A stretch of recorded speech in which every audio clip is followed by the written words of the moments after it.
Hey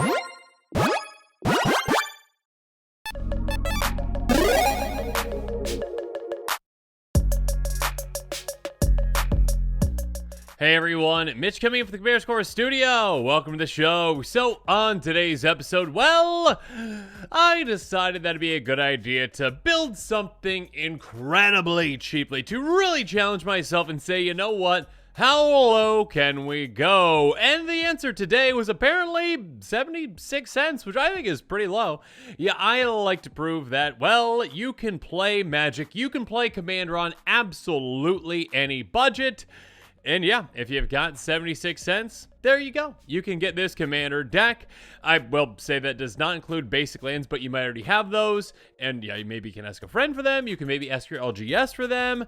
Or yeah, you can just buy them in bulk for cheap. It also does not include the cost of shipping, which might vary depending upon you live. Regardless, every single card in this deck outside the Commander is worth 1 cent. That is all it's going to cost you. The cards that are in this deck are so cheap, but still so good with this Commander, which itself is, well, let's get into the Commander first. We can talk about the price. il-Kor Sadistic Pilgrim, only 15 cents for this version. Yeah, you gotta check out some of the alt art versions because sometimes those are actually cheaper than the regular version of the card, which is quite funny. Anyways, il-Kor, a great Commander, and again, one that is incredibly budget friendly. Just 15 cents, so the entire deck, 76 cents. Anyways, a 2/2 for Phyrexian Core Cleric with Death Touch that costs white-black. Whenever the creature enters battlefield under control, you gain 1 life. Whenever a creature you control dies, each opponent loses 1 life. Kind of like a Zulaport Cutthroat-ish in your command zone with a slight twist. I mean, it having Death Touch, yeah, that's nice. The thing that matters, though, here again, is that whenever another creature control dies, you drain opponents. They lose a life. Now, Zulaport Cutthroat lets you gain a life, but still, you actually are gaining life on the other end of this whenever your creatures enter the battlefield. So, with this Commander, you can very easily, very effectively, very efficiently pad your life total a ton and drain your opponents because, well, we've got ways for our creatures to maybe make more creatures and, you know, certain spells make more creatures and to fill the board with creatures. And then when some of those creatures die, we get more creatures. So we can drain our opponents in absolutely no time, pad our life total, and laugh our way to the bank. Because again, this deck is only 76 cents in total. Make sure you check out that deck list link in the description below if you are interested in this one. Remember to optimize the deck on TCG Player. And of course, now, let's jump into the tactics. And Wayfarer's Bubble, I'm very sorry, but this tactic is called Bring a Friend. You're not quite 1 penny. Regardless, bring a friend. This tactic, we're talking about some creatures that bring a friend with them. First up, we've got Argivian Cavalier, a 2/2 Orc Knight that costs 2 and a white. Has Enlist, that's nice. More importantly, when it enters the battlefield, you get a 1/1 white soldier creature token. So, hey, you get 2 for 1. And again, with this Commander, the more the merrier. So we also have, well, Mardu Horde Chief, a 2/3 human warrior for 2 and a white. When it enters the battlefield, if you attack with a creature this turn, you get a 1/1 white soldier creature token. So this one does have a requirement. That being said, we can very easily justify being very aggressive with this deck because if our creatures die, that's okay. That is completely fine with us. Again, some we actually want to die, and we'll get to those here in a bit. Regardless, hey, we're swinging with our creature. Opponent blocks, takes it out. Doesn't matter. We drain our opponents. We're doing what we want to do. So next up, in a very similar way, we've got Night Squad Commando, 2/3, enters the battlefield, attack with a creature this turn. You get a 1/1 human. Cool. Basically the exact same thing. Again, as long as we're getting 2 creatures for the price of 1, that's what I care about. So we also have Searchlight Companion, 1/1 flying drone that brings another friend. This is apparently a 1/1 spirit that is not a flying, but they're apparently buddies. Regardless, 2 creatures for the price of 1. Then we got Captain's Call. 4 mana sorcery, you get 3 soldiers. Again, that's basically also gain 3 life. And hey, when they die, drain your opponents for 3 total. Or, you know, I mean, I guess that'd be 9 total, but 3 each. You know what I mean.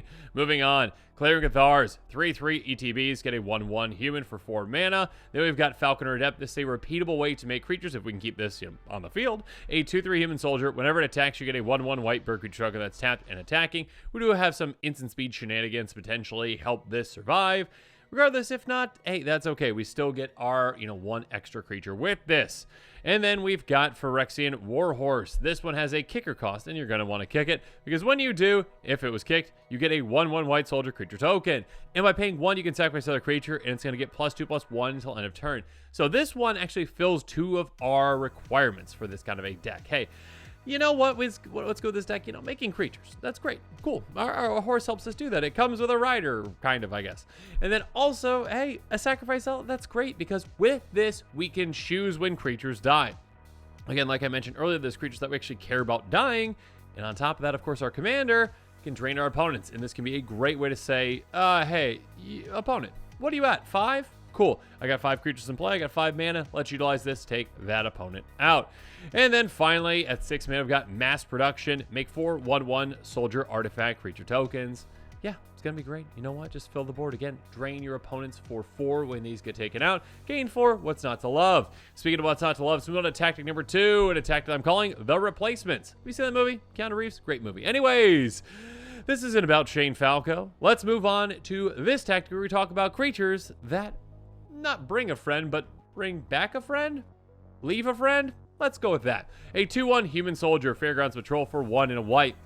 Pay that same amount, exile from your graveyard, you get a 1/1 Thopter Flying activated on sorcery. So basically, again, 2 for the price of 1, but in a different way. This comes into play, an opponent deals with it in one way or another, or you sacrifice it, and hey, it's going to be in your graveyard. Then you can say, you know what, I've got some extra mana lying around, let's get another creature out of this. Next up, Ghoulcaller's Accomplice. This time, you're going to be paying 3 and a black to exit from your graveyard, but you get a 2/2. Again, activated as a sorcery, but still, hey, you know what? It replaces itself in a way. It gives you 2 for the price of 1. Well, with the extra cost. But when you've got the extra mana, not a big deal. Then we've got Kinsblade Courier. This is a lot extra value. When it enters the battlefield, you get a counter target creature. That's nice, but also you can encore it, which means that, hey, you exile from your graveyard, you get a creature token copy of it for every single one of your opponents, and it has to attack them. That's fine. Sacrificing the end step anyways. Hey, you're getting basically 4 creatures out of this 1, and you're going to be getting, a lot of draining for your opponents with this. Next up, Stinging High Master. Hey, did you know that you could actually Infect win with this? I mean, Infect, Poison win, Toxic win. Let's go with that. Stinging High Master, a 3/2 Phyrexian Warlock with Toxic 1. You're probably not going to win with Poison, but you might. And when it dies, you get a 1/1 Might with Toxic 1, and it can't block. So again, it replaces itself. And sure, you very well might be able to get a lucky Toxic win. Maybe you can pair with someone that's got a lot of, proliferate type effects that can help you out. Be like, hey, we don't like that player over there, right? You're proliferating your counters anyways. Just start ticking up that poison. Cool. Awesome. Thank you. Moving on, Null Caller. By paying 3 and a black, you can exile a creature card from your graveyard and get a 2/2 tap zombie creature token. So this one, hey, it doesn't replace itself, but it replaces your other creatures out of your graveyard. So that can be very good throughout the game.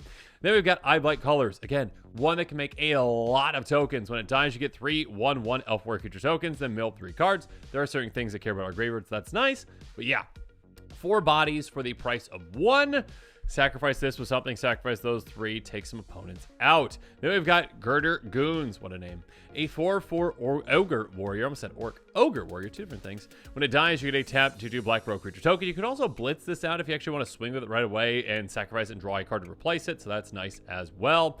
Then we've got Infected Defector Infected Defector, that's hard to say, to round out this tactic. A 4/1 Phyrexian Knight. When it dies, incubate 3, which again means that you get an incubate token that you can pay 2 to make it into a creature. So there you go. I mean, it would be a 3/3 creature with those counters on it.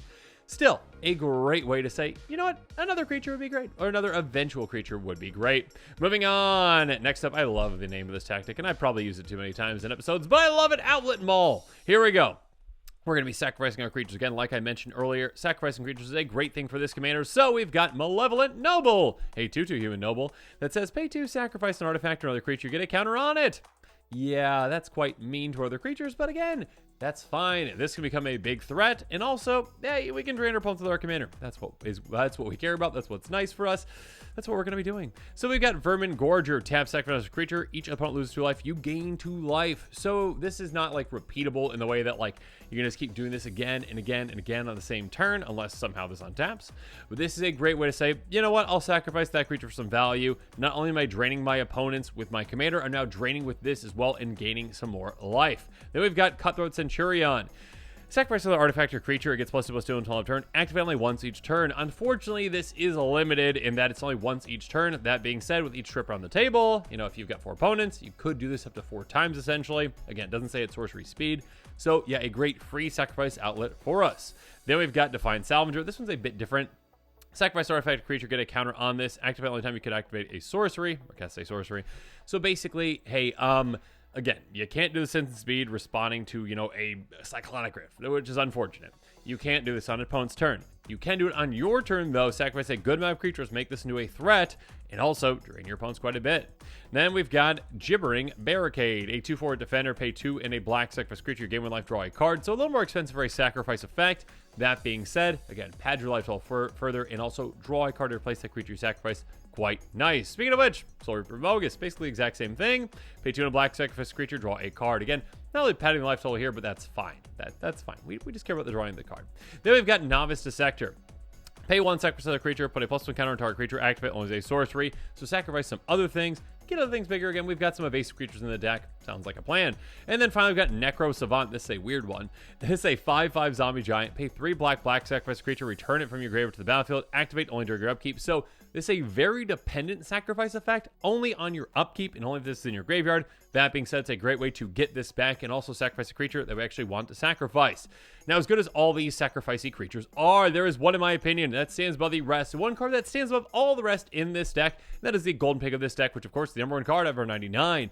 And the Golden Pig of this deck is Phyrexian Ghoul. Yeah, this white border version is actually only a penny. And that is fantastic because, well, I love this card. And also, hey, it's a free sacrifice outlet.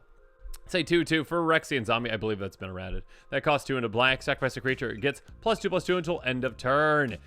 Again, the downside of the other card I talked about earlier, the other Phyrexian, is that it says activate only once each turn, which is kind of a bummer. We like flexibility. We like to be able to use it whenever we want. We like to say, hey, you know what? You're casting a Cyclonic Rift. I'm going to make you pay for that, okay? I'm going to sacrifice all the creatures I can and drain you for a ton. We like to say, you know what? I don't want to be limited on my turn. I want to sacrifice more to take out that player over there, or, pad my life total even further. So this is a great way to say, you know what? Let's just drain our opponents willy-nilly. Also make this into a massive threat on the turn swing. It's a really hard creature for opponents to block because, like, hey, you only have 1 blocker, and it's actually a valuable blocker for you. Maybe you do have 6 toughness. Doesn't matter. I've got a lot of creatures in play, so if you block, I can probably take it out. So yeah, Phyrexian Ghoul, in my opinion, is definitely the Golden Pig of this deck. A great free sacrifice outlet. Keep in mind, it can sacrifice itself. It doesn't say another creature. And yeah, it does a lot of great things for us, so that's why it is the Golden Pig. But of course, we're not done with our tactics just yet, so let's move on to tactic number 5, which I'm calling Bring Back. And to start things off, we've got Courier Bat, a 2/2 bat with flying that costs 2 and a black. Enters the battlefield. If you gain life this turn, turn into 1 target creature card from your graveyard to your hand. Hey, you're gonna be gaining life because you're gonna have creatures entering the battlefield, including this one. So bring back a creature from your graveyard to your hand. Nice. Again, a nice way to say, you know what? Let's just keep things going. Let's get some more value out of this. Then we've got Dig Up the Body. Instant with Casualty for 1, which is fantastic because basically we can copy this spell by sacrificing pretty much any of our creatures, anything that has power 1 or greater. Sacrifice it, get value out of that. Then it says mill 2 cards, return a creature card from your graveyard to your hand. Again, basically this is going to be return 2 because we'll probably sacrifice 1 to do so. Mill 4, give us a swath of cards to choose from. Get 2 creatures back out of our graveyard. Then we've got Rogue's Gallery. Speaking of 2 creatures, for each color, return to 1 target creature card of that color from your graveyard to your hand. So, yeah, chances are pretty likely. Again, with the amount of creatures we're getting in play, the amount of creatures we're sacrificing, we're probably going to have a creature that is white, a creature that is black from our graveyard. Get them both into our hand for just 3 mana. That is a great amount of value. Next up, Trusty Pack Beast. This one's a bit more specific, but still can be very effective. A 2/3 ETBs from target artifact card from your graveyard to your hand. So again, we've got a lot of good artifacts in this deck, a lot of good artifact creatures in this deck, and yeah, we can get them back with this. Then we've got Nezumi Freewheeler. A 3/3 with Menace, ETBs, each player mills 3 cards, that includes us as well, and again, milling ourselves can be a great thing. That being said, we transform this, and it flips over into Hideous Flesh Wheeler, a 4/5 with Menace, so it can hit even harder. When it transforms into it, you put target permanent card with mana value 2 or less from a graveyard on battlefield under your control. Any graveyard, not just our own, but yeah, if we can get a good creature out of this, that would be great. Then there's Sanctum Gargoyle, a 2/3 flyer, ETBs, turn target artifact card from graveyard to your hand again. Like the Pack Beast, to get something back that we can then utilize again. And then finally, we've got Nim Razor Paladin, 4/4 Toxic 2. I forgot we had yet another Toxic card in this deck. Actually, we have another one too on top of that, I believe, later. But still, hey, you want to go Poison Wind? Apparently, you might be able to. But still, ETBs, return target creature cards made of value 3 less from your graveyard to your hand. Another great way, again, to get even more value out of our creatures. But of course, we're not done with value just yet. Let's go to attack number 6 with Value Town. And to start things off, we've got Halo Scarab. A 2/1 insect 4/2. Pay 2, exile from your graveyard, create treasure token. So again, this is yet another creature that we care about actually getting to our graveyard, actually dying, or actually milling to our graveyard is a good way to do it too. But yeah, we now have extra ways to get extra value out of this. Pay 2, exile, get that treasure. Temporarily ramp yourself for your next turn. Then we've got Mere Convert. Speaking of ramp, 2/1. Again, Toxic 1. Apparently, if you want to go poison, you can potentially win poison with this 76-cent deck. Tap, pay 2 life, add 1 mana of any color. A great early play for us to ramp. Then we've got Airlift Chaplain. A 1/1 flyer. ETBs, mill 3 cards. Put a Plains card, a creature card with mana value 3 less among them into your hand. If you don't, you get a counter on this. So again, you're getting value either way, which is nice. And yeah, yet another way to mill ourselves to fill our graveyard even further. Then we've got Stromkirk Bloodthief. This can hit really hard. A 2/2 Vampire Rogue. At the beginning of your end step, but opponent lost life this turn, you get a counter on it. Or actually, a counter target vampire. So we do have other vampires too, but yeah, if we want to get on this one, cool. We can make this into a massive threat throughout the game. We're going to be, well, having our opponents lose a lot of life.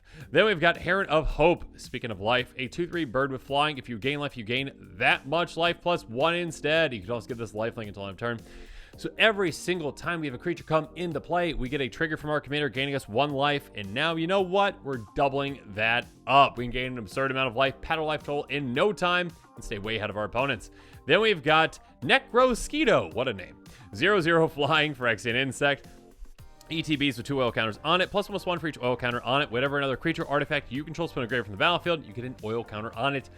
Here's the thing. We're going to be having a lot of creatures hitting our graveyard. So this flyer can get quite massive in no time. And then finally, we've got Planar Ally, yet another flyer, a 3/3 flyer. Whenever attacks, we venture in the dungeon. There's a lot of different things we can get value out of in the dungeons, including, well, creature tokens, treasure tokens, etc., etc. But yeah, this can get you a lot of value throughout the game. And then, yeah, we're not done with value just yet, because we're just going to keep going with the value train. We're just going to keep this value train going, and I probably should name this next tactic value train, but it's called Dig Deep. So let's talk about a creature that can help us dig deep with Eager Construct. 2/2 Construct. Enters the battlefield, display and race, scry 1. Nice. Dig further, set up your next draw. Then we've got Papercraft Decoy. When this leaves the battlefield, you can pay 2 if you do draw a card. Now, this counts any kind of leaving the battlefield, exiling, going back to our hand. Most likely, though, again, getting sacrificed by us, probably hitting our graveyard. So, yeah, great way to place itself. Then there's Sinister Starfish, a great repeatable way to have some great card selection. Tap Surveil 1, which again is like scrying, but, hitting your graveyard inside the bottom of your library. So, yeah, we can stack our graveyard with a lot of great creatures, or just, keep good things on top if they're there. Then we've got Blood Servitor. 2/2 ETBs make a blood token. A nice rummaging effect for us. And speaking of rummaging, the other side of that is looting, which is Jalem Tome. Pay 2, tap, draw a card, then discard a card. Again, another way, we've got plenty of them to fill our graveyard. We have ways to get creatures back out of our graveyard. We have ways to get things from our graveyard. It's a great way to just dig down deeper into our deck. There we go. And be able to get a lot of value throughout the game with it. Then we've got Mere Custodian, 2/3 ETBs. We get to scry 2. Lovely. Dig pretty far. Each opponent can scry 1. That's okay, though. And then we've got Phyrexian Rager, yet another Phyrexian in the deck. A 2/2 ETBs. Gain 1 life. Lose 1 life, draw a card. It'd be even better if it was that, but still, we don't really care about that 1 life. That's fine. We're going to be gaining a lot of life with this commander. And of course, even if it's just ETBing, we also gain a life from our commander too. So there you go. Then there's Bitter Revelation. Look at the top 4 cards of your library. 2 of them go to your hand. The rest go to your graveyard. Lose 2 life. Again, you can set your graveyard up with something if you need to. And also, yeah, get some good card advantage out of that. Blood Price, basically the exact same thing. Nice. And then we've got Testament Bearer. A 4/1, when it dies, look at the top 3 cards of your library, put 1 of them in your hand, the rest in your graveyard. Again, good card selection, good card advantage out of that, and a good way to fill our graveyard in the meantime. And finally, there's Wicked Guardian, a 4/2 ETBs. Heavy deal 2 damage to another target creature control. If you do, draw a card. Again, taking out our own creatures is not a bad thing. In fact, it's a very good thing in many circumstances, or you can, I guess, hit a creature that's got more than 2 toughness and it's fine. Regardless, hey, you know what? Let's just do that and draw a card. There you go. And then our final tactic, let's move on to that because, yeah, we want some ways to mess with our opponents as well outside of just draining them. So let's go on to break stuff. First up, we've got Bone Splinters, a sorcery for a single black mana to cast this spell, sacrifice a creature, destroy a target creature. Yeah, sacrificing one of our tiny little creatures, probably one of our tokens, to get rid of one of our opponent's massive creatures is a very funny thing, especially for just 1 mana, and especially when we're getting even more value out of it when we do so. Then we've got Dispeller's Capsule. Artifact for a single white mana, pay 2 tap to sacrifice it, destroy target artifact or enchantment. A great way to just have this on the battlefield is just a threat, essentially, and say, hey, don't mess with me. If you mess with me, I'm getting rid of your favorite artifact or enchantment. And if they do, do it. Take it out. Then we've got Ghastly Demise. Destroy target non-blight creature if its toughness is less than or equal to the number of cards in your graveyard. Again, we've got plenty of ways to sacrifice creatures. We've got plenty of ways to mill ourselves, to actually, discard cards. We can get a lot of cards into our graveyard. This can basically take out any non-black creature for just a single mana once we're set up properly. Moving on, there's Spark Harvest, somewhat similar to Bone Splinters. Sorcery for just a single mana. Just cost cast a spell, sacrifice creature, or pay that mana. We're probably going to sacrifice that creature. Destroy target creature, Planeswalker, a bit more flexible, so that is nice. Then there's Invoke the Divine. Hey, you know what? Let's gain some more life. Destroy target artifact or enchantment. You gain 4 life, instant speed for 3 mana. Great. A great way to get rid of something and to pad our life total even further. Then there's Radiant Judgment, a flexible card. We can cycle it away if we don't need it. But hey, there's a big creature. Let's get rid of it. Destroy target creature, power 4 or greater. Moving on, Rafine's Silencer, a 1/1 ETB's Connive. So again, another great way to just loot right there as well, essentially, and potentially make this hit even harder. And when it dies, target creature opponent controls gets -X/-X until after turn X this creature's power. So we can take out a creature with this as well. Then there's Mage Hunter's Onslaught. This one's hilarious. Sorcery, destroy target creature Planeswalker. Nice, good removal. And then it says, whenever a creature blocks this turn's controller loses 1 life. This can be a great, you win or you lose kind of card to your opponent. You're like, you know what, you're probably just going to lose anyways. Because you know what, I'm just going to swing my entire army at you. You basically don't have a good choice in the matter because if you don't block, you're taking all this damage. You might just be taken out. But if you do block, well, you're getting drained by these. And also, you're getting drained by my commander, my creatures die as well. So you can have your opponent into a big pickle with a card like this. Then there's Repel the Vile. Choose 1, exile target creature with power 4 or greater, exile target enchantment. So a good flexible card right there. And then finally, Loathsome Curator, a 5/4 Gorgon Wizard with Exploit and Menace. When exploits a creature, destroy a target creature don't control with mana value 3 or less. So we can sacrifice one of our tiny creatures, again, one we don't really care about all that much, or one that has a great death trigger, and then take out one of our opponent's creatures. Say, we actually want to sacrifice ours. You don't want to sacrifice yours? Sorry about that. So yeah, we have ways to mess our opponent as well. But yeah, again, this is a 76-cent deck. I hope that you enjoyed it. I hope that you see that, you know what, no matter what your budget is, you can make a functional commander deck that does have a chance of winning at the table. You can take your opponents out, you can drain them with a fantastic commander like this one, even the smallest of budgets. So yeah, if you are interested in this deck, make sure you check out that deck list link in the description below. Comment below your thoughts on this episode. And of course, as always, thanks again and have a good one. This show and episodes like this one are possible thanks to viewers like you. If you're looking for an easy way to help support this show, make sure that you like, share, and subscribe. Also, hit that bell notification icon so you don't miss any new episodes. You can also go check out our playmats and other merchandise at thecommandersquarters.com. We also have a ton of brand new t-shirt designs in stock, so make sure you check out those as well. Another easy way to support this show is with our TCG Player affiliate links. So whether you're buying a deck or individual cards, you can use this general link right here or one in the description. And the final way that you can support this show is by supporting us directly by becoming a patron. There are many benefits to being a patron, and I truly couldn't do this without all of their support.